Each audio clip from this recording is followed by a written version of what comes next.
Hi and welcome to today's interview, which is about really a special book about C++ game animation programming.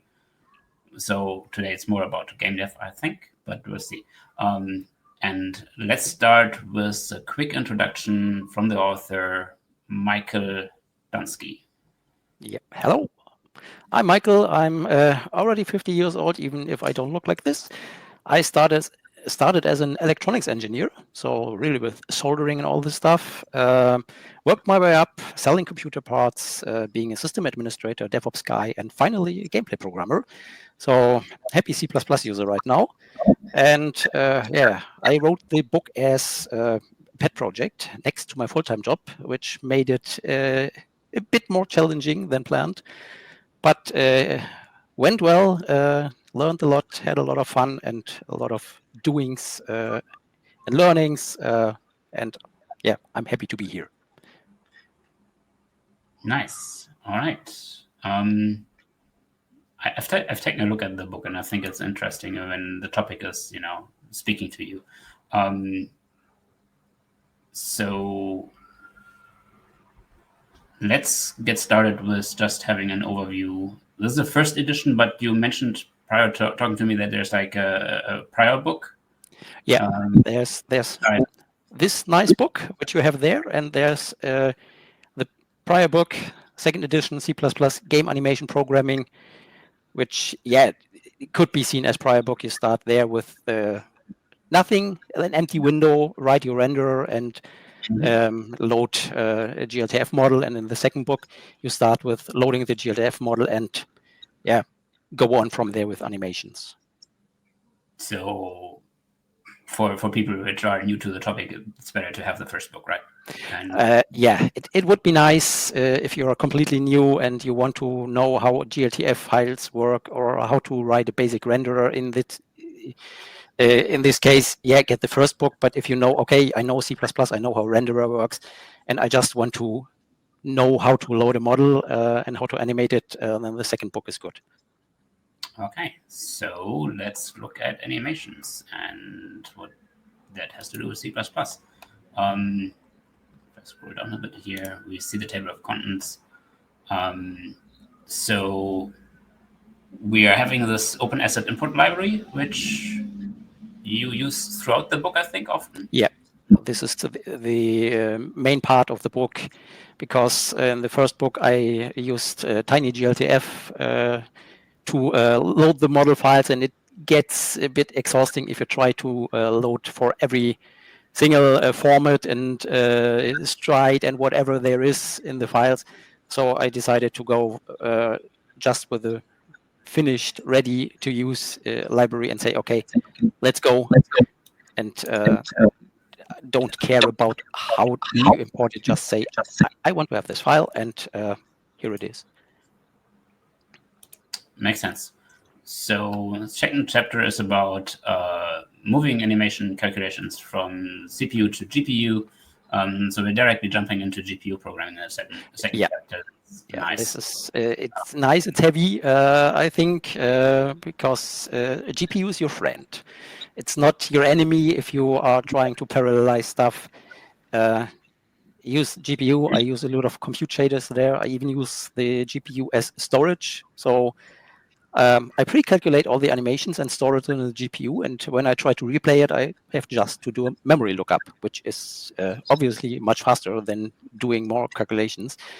Yeah, it may be heavy for the people who don't know how to work with the GPU, but I try to be gentle and not to push you into it, but to describe what to do, how to do it. Yeah,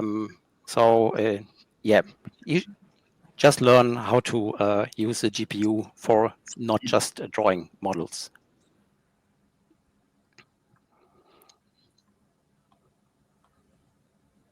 All right. With compute shaders. This is fun stuff. All right. Chapter 3, yeah, it's down there. Yeah, chapter 3, I see down here, adding a selection. Yeah, this is a part where I was I was missing the feature in many examples I found. Like, oh, you may have a free camera to do something, but if you have like 20, 30, 100 instances on the screen, how do you select this one? In the first book, you had IMGUI buttons, and you had to go through every model and see, oh, there's some coordinate errors appearing. And I thought this is not the right way anymore. And I added a visual selection that you can just click on a model and it's selected. And you can also do, like in a real big editor of game engines, you can move it around with the mouse, you can rotate the model, you can scale it all by using the mouse instead of having work with IMGUI.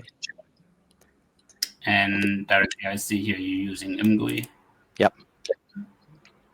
And shared pointer. So is that shared pointer coming from the library then? Or is that your choice to? This is my choice to save the currently selected instance. Okay. I didn't want to use some other part. I may overuse shared pointers a bit, but I love it. Okay. And I see those there's like, of course, a lot of visuals in this book because animation, etc., is something that you do in the visual space. Maybe we should talk a bit about what are you using for, what's your code running on now? I saw IMGUI. Yeah, IMGUI, I use GLFW for the window management. In the last chapter, I also use SDL for audio, and GLM is heavily used, the OpenGL compatible math library. It works on Linux, it works on Windows, it works with MSVC, it works with Clang and GCC. So if you have a computer, it most probably works. It has an OpenGL and a Vulkan version. So whatever you have, it should work. Then we have this is like part one, which we see the first chapters. Yep. And then you continue into part two, transforming the model viewer into an animation editor. Yeah, this is something. There is like two parts in chapter 4. It's I wanted to get rid of the menu, and you could just close it. That's okay. But for fancy screenshots, I added a separate mode where all the stuff is hidden. You can use a hotkey and really hide everything and just have the instance on screen, which may be nice to see, how it would be in a real game instead of just, oh, I'm having the editor view on screen. This is the first part, and the second part of this chapter is implementing a simple undo-redo system, so which I heavily use when I do stuff. Oh, I'm rotating this instance, and you forget to press like the Shift key, and you have the wrong rotation. Yeah, okay, Control Z. That's it. And that's also one part of the user experience, I would say, which is nice to have. And you know you're missing this. If you try the first 1 or 2 chapters or the first book, you immediately see, okay, yeah, please do this. I need this, because you're making mistakes and having to start over again or fiddling with IMGUI. No. How much do you go into IMGUI? Very little. It's just used as a tool. You use it to write an editor. So yeah, to just draw the controls. This is the main part. There is later a chapter about a node editor version, which uses the IMGUI as base library, which I explain how to implement it. But usually I just have a couple of lines of just do this, and you have a collapsing header, and you have a slider, and that's it. So then you continue to saving and loading the configuration, of course, which is very useful. Yeah. This is also part. you will miss quite fast. I had it in the later chapters when I implemented a new feature where load and save was not added yet, and I have to do this and this, and you had a crash or something didn't work, and you really had to load the state and do step, and that's the point where you say, no, I want to have a version where I can say, okay, I can save current state, close the program, open it the next day, and continue to work, or save my fancy world or so.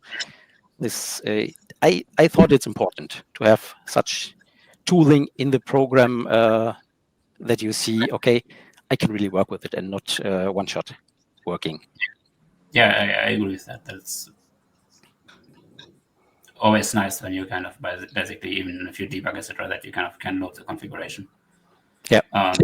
Then you're talking about, now we're getting back to actually doing work which is like relevant to the camera system. This is also a nice and interesting part, camera handling. You have a free camera, yes, you have it, but what happens if you want to have a third-person camera? What is needed? How does it look like? And I added a couple of cameras, like a follow cam and a third-person cam, even a first-person cam, which uses the bones of the model or the instance which you selected. So if the instance shakes your head, you really see the entire screen shaking. That you really see, okay, this is first-person view, and how it's made in a basic fashion. It's not the Unreal Engine style optimized and whatever version, but you will understand how it basically works to use first-person camera or third-person camera.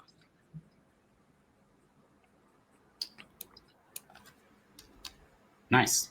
And then we continue into the third part when we basically, go into the more advanced part of the book about tuning character animations.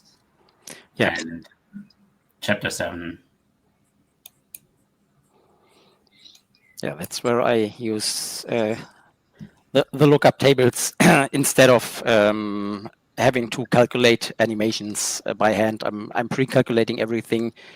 It's maybe something I learned on the C64 or so, but if you can store something somewhere, it may be better. You have to have a trade-off between speed and space.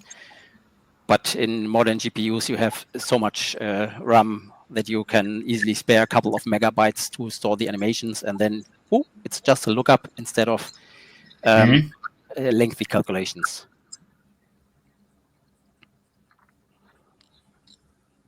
True. Let's see. Chapter 8 is then on collision detection. That's always interesting. Yeah, this is the basic collision detection after talking a bit about how it basically works. And what pitfalls you have, like, I cannot check every instance against every other instance because this is too costly. I'm introducing Quadtree and just put like a top-down view, like Doom style, just 2D versions of the model instances into the Quadtree, and I can easily check if two of the instance axis-aligned bounding box squares overlap without much effort. And even if you have hundreds of instances on the screen, it takes virtually no time to find, okay, these two are colliding. And I even added a second tier for the collision detection with bounding spheres. So every bone of the model gets a sphere, which is adjustable. And once the AABBs detect collision, then the spheres will also be checked so that you really see, okay, they are not just near, they're really colliding. This is as an example with fancy graphics, fancy debugs, where you really see, okay, there's a yellow AABB, this is okay, there's red, it's colliding. Now I have red spheres, spheres are colliding, that you really can see it in action. Not just, I do it theoretically, but you have the real action to see and to toggle it on and off what happens. Yeah, and then we continue with, adding more things like behavior and interaction, advanced animation blending. Yeah, face animation. This is fun. Head and face animations where you can really say, okay, I make the character smiling or happy or angry, and you can turn the head around separately from the body.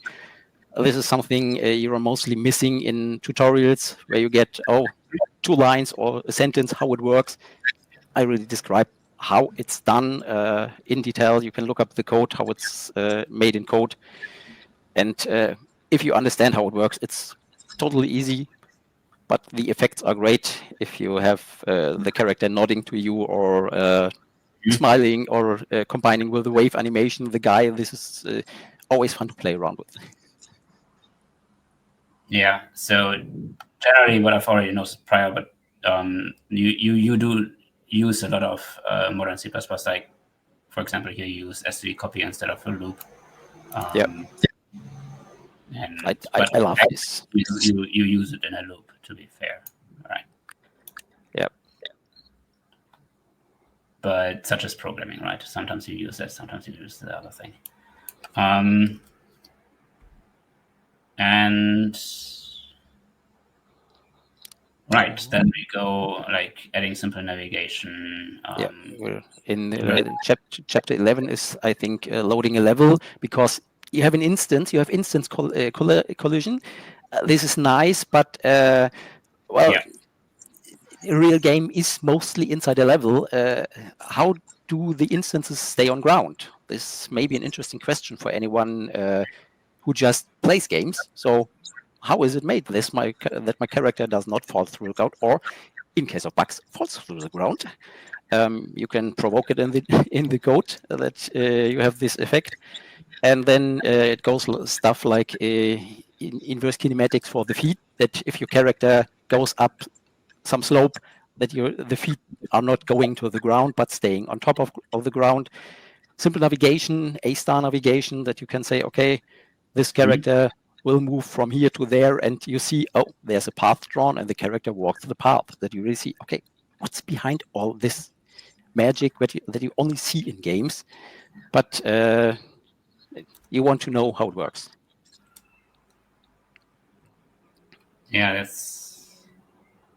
I remember A-star and stuff like that. You know, there was a time when I wanted to be a games programmer too. But and then you continue into basically, you know, creating immersive interactive worlds. Yeah, it's about sound and graphics, what you could do. I added a simple music player and footsteps and light changes that you can really control, time of day, simple fog effect that you can see what does it make with your level. If you have a clear level or a foggy level, a dark level, and some special music in the background, that you really see, okay, I have level, but the same level with different light settings and a different music makes it totally different game.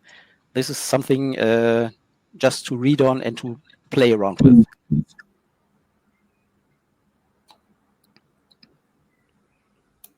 That's true. Yeah, and that's it. 14 chapters. Right, that's it. So that's the whole book, and at the end, you're creating actually, like, you know, your own map and creating immersive interactive worlds, and that's rather nice. I think if that's like something, and I think that's a lot of people which, you know, are interested in getting to know how this works, and then there's of course those folks which don't work in the gaming industry but might, you know, have their own set of experiences with game programming in the past and would like to know how, you know, how would it be done today. Yeah. So let's go over to the interview part. And let's start just simply like, what's the C++ standard you're using in the book? I'm going for C++ 17 or newer. I tested the code with up to C++ 26, what is available right now, C++ Next or whatever it's called in the compiler settings. So anything C++ 17 or newer will work. Okay. I think there's a bit of bias. This is for game devs, but like, what audience do you have in mind when you write such a book? The ideal audience is someone who's interested in how it works. Like I'm seeing something on the screen, I see a game. How is it done? How, as I said, how does the character stay on ground? If I have an AI buddy, does he follow me?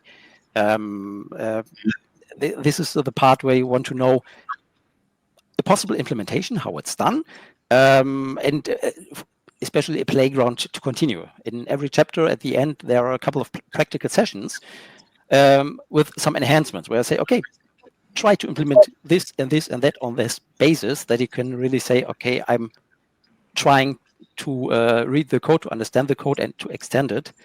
So if you're curious about all the stuff, animations, levels, loading stuff, and even a bit of GPU programming, yes, the book is more probably perfect for you. All right. So the book actually has a lot of C++ and a lot of visuals, so you kind of know what you're doing, which I like. What did you learn about C++ while writing the code for the book? I mostly found the stuff I already loved for the STL functions, that I don't have to write code, because code you don't write has no errors. Most probably your errors. And stuff like std find if or std copy, or this stuff, where I just say, okay, please use this container and do something. I found better than doing this stuff by hand. I also try to avoid anything which is older standards, like defines, macros, and all these kind of stuff. I try to avoid it, so that I really make a clean, modern C++ version for the audience, which also, as tested with C++ 20, 23, 26, which is the part which is available, to be longer on the market, instead of next year, oh, it doesn't compile anymore because some feature disappeared. So yeah, it was trying to get a good future-proof book. Yeah, I think that's a good strategy. Which, while talking about C++ standards, do you follow the C++ standardization? I try the best I can. I have the documentation somewhere in my browser as bookmark. The official document, I think I will also get the book from, I think Rainer Grimm wrote the book, where he just put the standard stuff into a book.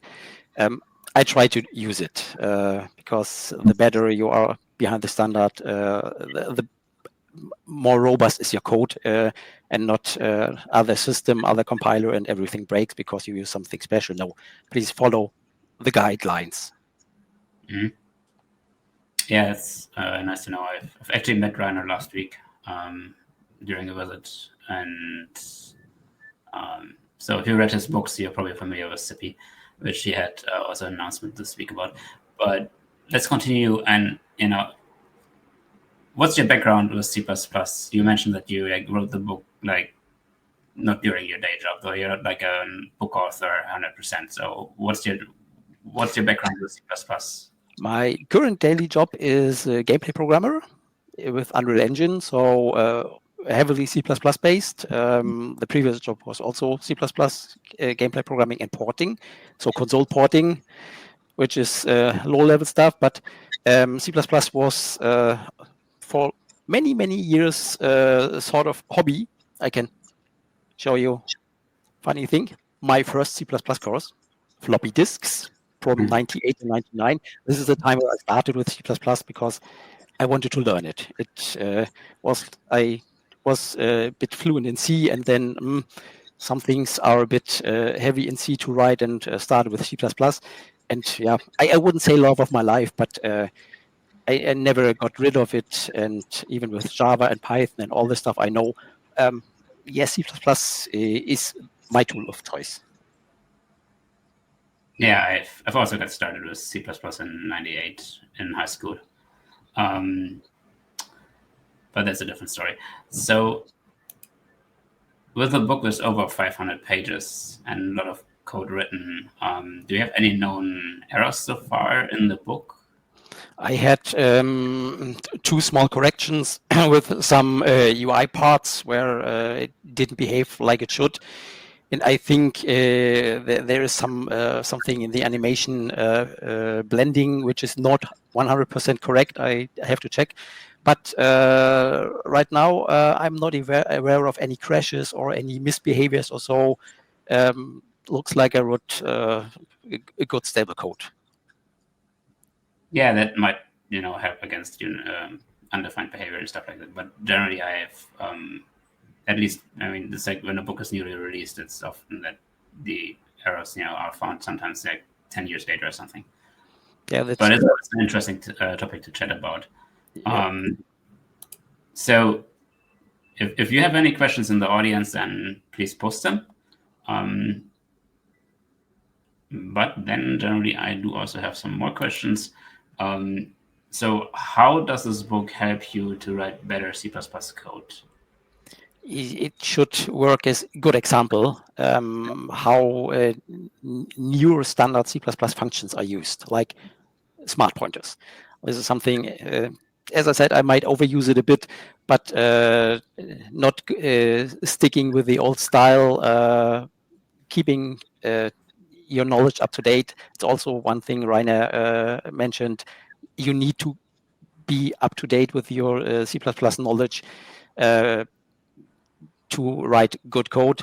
And I hope it's a small guiding star where you say, okay, how can I do this? And instead of, there's lots of macro fun. No, there are other ways. How do I do this?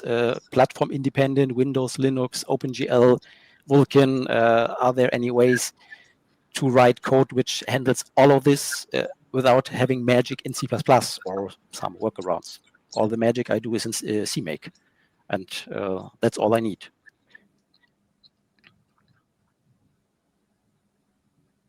That's true, and I think it's rather nice that there's now 2 books which, you didn't write a second edition, which you don't have to have the first, but basically you can get started with the first book and then continue into the more advanced book, or basically if you're already like an advanced gameplay programmer and you just want to look into how it's done in a more modern style, which might also just be good to generally have that available as a way to argue to improve your own code base in gameplay way. So if you have more questions, I can ask Michael more questions. But Michael also offered to show us a little bit about what basically the code actually looks like live in action. And I thought this would be a really nice way to, add something which we usually don't have in the interview or kind of, so Michael, this is now your code in action, right? Yeah, this is a level that was loaded. And you have a couple of instances running around. I can check. There are these are the bounding boxes for collision checking.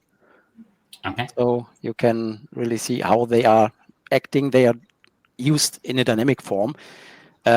Just as example, you can modify the code and say, okay, I just want to have a single static bounding box. It's up to you. I wanted to have this to be more flexible with any model. And you also can go and say, we have some funny bounding boxes around the models, which are adjustable. So you could also make them bigger or smaller. And I can stop this instance. I have a special flag, which says stop movement.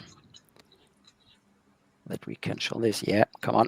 And this is the visual selection where you can just say, okay, I want to have this instance. Now I want to have this instance. This is some part which I love. Rotate it, scale it, and Control Z, undo. And if I go for collisions and say, okay, please show me only colliding stuff, come on. Then you see, you have now red boxes around them. Collision was detected. And the reaction currently is just, well, turn around and try to run away. This is the current stuff. And for the level part, I can maybe show the occ tree. There's also very interesting stuff that you can see how the occ tree works at all. Like, oh, I just have one iteration, I have a second one, I have a third one, and depending on the number of elements in the octants, you have more or less subdivisions where you have more elements. You can also go for wireframe. There's a wireframe with normals that you really can, work like in a real game editor. Do all this stuff. My personal favorite. I have a mini map. Okay. Nice. Of the level. This is fun stuff to see. Wireframe. I can go for gravity. I can show the ground collisions that you also. Let's go on for this. You can really see where the collisions are. And also, oh, there's a wall collision. It's in red, and blue is my ground collision. That you really can play around with it. Oops, there she goes. So another model. Is that a bug or is that intended? That's intended. I have a gravity applied, and like in a real game, if the gravity applies and you are out of the level, well, that's it. You're just falling away. I have a special check a little bit below all the level data. The instance gets removed, so they don't fall endlessly. But I can happily go and make some clones. Also a button. Okay. Well, if I see the clones, what about performance? Have you measured the performance of your code? How many models can you have? I have a configuration with like 500 anything instances, and it makes only problems if I'm running on Vulkan and try to use stuff like inverse kinematics, because it's a ping pong between CPU and GPU. But in a previous example, there's no problem in running hundreds of instances with animations and behavior with 75 FPS. Now I'm falling a bit down to 60. Yeah, so it's quite fast because these models have also inverse kinematics enabled for the feed. There's also a debug for this inverse kinematics, where you can really get one of the models. Come on, go up there. Thanks. And stop the instance. If we are so kind and disable the gravity for a short while, then I could go and say, you are like a duck. That you really can see how it works.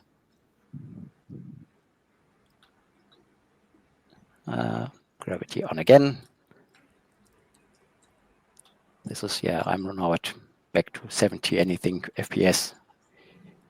And you can see I also made some IMGUI timers for various stuff where you have performance data.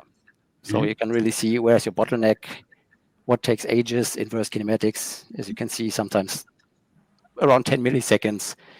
It's not optimized, it's a ping pong, so it is a bit slow. But this is also nice tooling to have this, and I think if I disable this, I'm a bit faster. Is this now also the level editor which you wrote in the book? There is no real level editor. This is just level loading. Okay, so I'm loading. Okay, yes, then that's clear.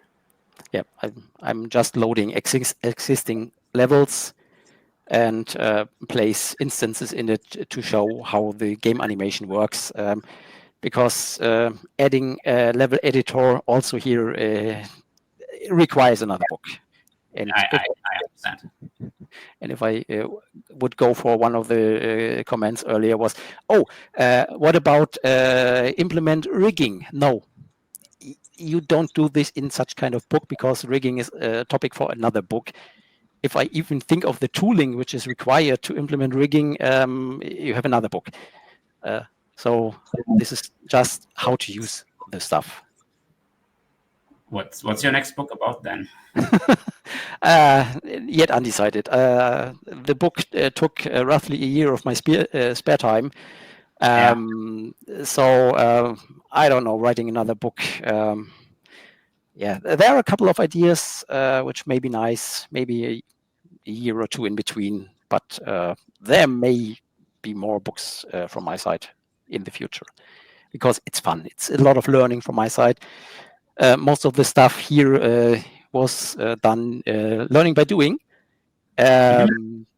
instead of just I knew everything. I knew only a little of many topics, and I have had to work my way around to all of this. Yeah. So I actually have some feedback from the audience, and then comes a question like in the next chat message. So let's start with the feedback to kind of get the context. Nice. The book looks really good. I think as said, import is the right choice. I could imagine using it as a recommended text in my game development students on the undergraduate module. Yeah, we would definitely use. So, and Paul Kier continues to ask, then you include sound, but also physics, ragdoll, falling down the stairs? No, sadly not. If you know the physics book from Ian Millington, you will know this is also this thick just for physics, and there are a couple of other physics books. You could start here and implement it by yourself, but it's just collision detection and how the model's running around. Ideas were there, but only a limited number of chapters and pages, so I had to cancel several ideas. That's what I said. Maybe we can write another book, mastering the mastering and doing stuff that was missing, like physics engine. This is a great idea to have a real gravity and maybe have better sound and pick up things and throw it around with physically correct effects. It's not in, because it's a huge topic to write, and yeah, time is limited, pages are limited, so sadly not. And there's a follow-up question. Does the book demonstrate how to create a similar animated model, even just a cube using Blender? No, this is just about using models and not creating models. As I said, using Blender, I just had a book recently about doing a simple model, and I have a book right now to read about rigging and all this stuff. You would end up with another 200 or 300 pages just to make it really work with anyone who has no idea from all this stuff, and yeah, didn't fit really well into the book. It's just you have a model ready, you load it, and now you use it. Which makes me wonder, like, I know that often some chapters don't make it into the book. Are there any ideas you had which then, just, would have made the book too big, and the pact was like, yeah, we're not doing that chapter? I had initially, I think, one chapter more planned, but I can't tell you exactly what we removed. But stuff like physics was definitely on my wish list, that I said, could we do some more than this simple gravity? But no, and there are a couple of animations which I was told later, which I added to the practical sessions. Like you have this kind of root motion where your character walks alone and you don't have to control it. You have some, not this additive animation with the heads, but what I mentioned already in the first book, that you can split the animation of the model in a top and a bottom part. This all had to be left out. I'm already like 50 or 60 pages above the official limit we had planned. So it's much stuff in there, much more than planned. But I could go on for the next 5 or 10 chapters and say, okay, this. Yeah, I would end like Donald Knuth and writing 5 thick books with 4,000 pages just for animations. You have to wait endlessly. I think it's easy to get lost in just doing something else. Yeah, that's why I like the idea of having someone to tell you, well, this is the number of pages and this is the number of chapters you have to write, because everything else is too much for your audience. You won't get a single book of this size where you say, oof. And if you even already see like 500 pages, it's like, whoa. That's true. I don't have your book yet, but the last interview we did, I have the CMake book, and that is also kind of it's not 500 pages, but it's like 460 something. So that's already big, and CMake is also like, very useful for every programmer. This book is also on my wish list, so I want to have it to get better in CMake. This CMake for this book is more like, oh, what do I find on Google, and try and error to get it running on all platforms, and I want to really understand how it works.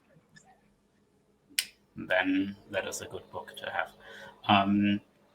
So generally, that's I think that the book is just just as I already mentioned in the beginning, it's special for just a certain group, and I really kind of like that Pact actually goes to the effort to do such a book, which is rather specialized into game programming and game animations. So do you have anything to add, Michael, or any more questions from the audience? No, doesn't look as from my side. I can only add, as you said, it's nice to have Pact on this side where they say, okay, you want to create a book, because I approached them with the second book, not the other way around. The first book come from them, but I said, oh, I still have a lot of ideas left. What can we do? And I made a plan, usually with all this and this and this chapters, and I had to move a couple of chapters around because it made more sense while you were writing. When you say, oh, I'm stepping forward with this animation type, oh, it makes more sense to make it earlier or later. So I like the idea of having someone to give you the chance to write a book, instead of just having a couple of people being able to write books. So this is anyone who wants to go for a book, just do it. It's fun. It's a lot of learning. You won't get rich from it, sadly, but you get the chance to this kind of interviews, and my intention was also to help people to understand it, because I didn't understand much of this, and having someone explaining additive animations like the head animations to you helps a lot to understand it, instead of just, oh, I don't know how it works. Please, guy, go. Come on, guys, stop movement. And if you go for this and say, I want to make him smile. Now he's angry because he wants to punch me. This is another part which is in the book. Yeah, the templates. This is the stuff I explain a lot how to do this stuff. This is all the animation which is here to be seen, this behavior with random values, with weights, with instance changes. And I also explain how to do this in a quite simple way that you may use some things like node-based editor in your code, in your engine, whatever you're writing. And well, the head movement here. Yeah, that node-based editor looked quite impressive, and it looks nice. Did you write that, or some feature with ImGUI? This is called IM Nodes. This is based on ImGUI, ImGUI, and you only have to create. I created a class for every of these controls, and you can add context menus where you can say, okay, I can delete it. I can add some node. I can just connect it. It's a lot of fun to work with it, and it makes your life easier.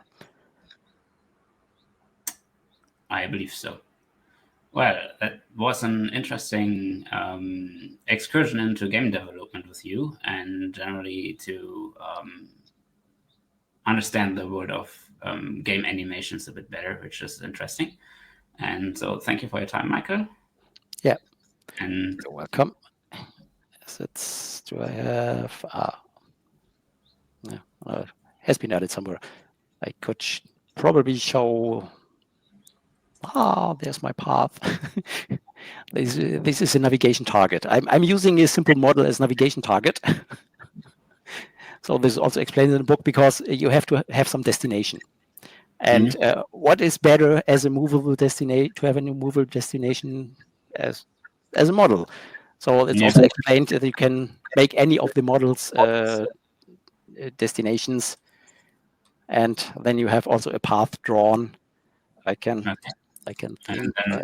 You can make it walk the path to that target. You just sit on the map. Yeah, I can think. That map looks familiar. Yeah. That's a version I found on the internet, which I find. And these green things are the paths. And the instance just walk along it to these nice little not heads, waypoint markers. And if I move it, the instance immediately follows it and the path gets recalculated. And that's nice how to understand how all this path generation works and path following. And as you can see, some automatic light changes. So that's a skybox is also explained how to do a skybox. So this is really your own little small game engine starter project or whatever to understand how it works. It's fun. Interesting. Makes me curious. Right, Michael.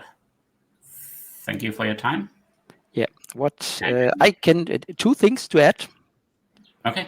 Shortly before the end. Number one, if you're interested in the stuff I showed and you don't want to get the book first, there's a demo version available. So you can get the executable code from the last chapter and just play around with it. So it's just an exe file or Linux executable and say, okay, start it on the packed landing page for the book. And we have some discount codes available for the book. Yeah, I think they are linked in the description of the event, and I probably also post them under the Linux.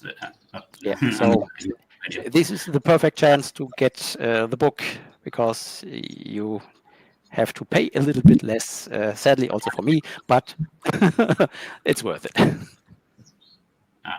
It's kind of sad to know that the 15% also gets, from your salary taken then. But that's actually something you just mentioned, which makes me curious. You said Linux. So I didn't wanted to ask about, multi-platform, etc., because this is game programming and often it's, Windows. But so your code actually runs under Linux. Yeah, it runs even on a Raspberry Pi. I have the Pi 400 at home, and you can compile and run the code with the Vulkan version of the code on that machine, and it runs okay-ish. So even on this machine, the code runs without any changes, all done by CMake and planning and fixing interesting bugs with the Vulkan implementation. But yeah, it runs out of the box. You can get the code and Visual Studio. You can use MSys2 under Windows. You can use GCC under Linux, Clang under Linux. It's all working. You can compile it with OpenGL, with Vulkan. So even if you have a potato PC which is 10 years old, which I also own, like a 4 cores and like a GeForce 750 or so, or an old laptop 10 years ago with an integrated graphics, it works. So it's no reason to say I can't run this code. No, it works on really, I would say, potatoes. That's actually a really nice ending, that, you know, the code is really portable. So if you want to play around with that, I guess you're already playing around with that, and so don't want to stop you from playing around from that right now. So I guess we want to come to the end. Thank you for your time, Michael. Thank you for the questions from the audience, and generally also thank you for Pact for just providing the necessary means for this interview. Yeah. I can also say thank you very much for inviting me. Thanks for the questions. Thanks for letting me present my book. Yeah, you're welcome.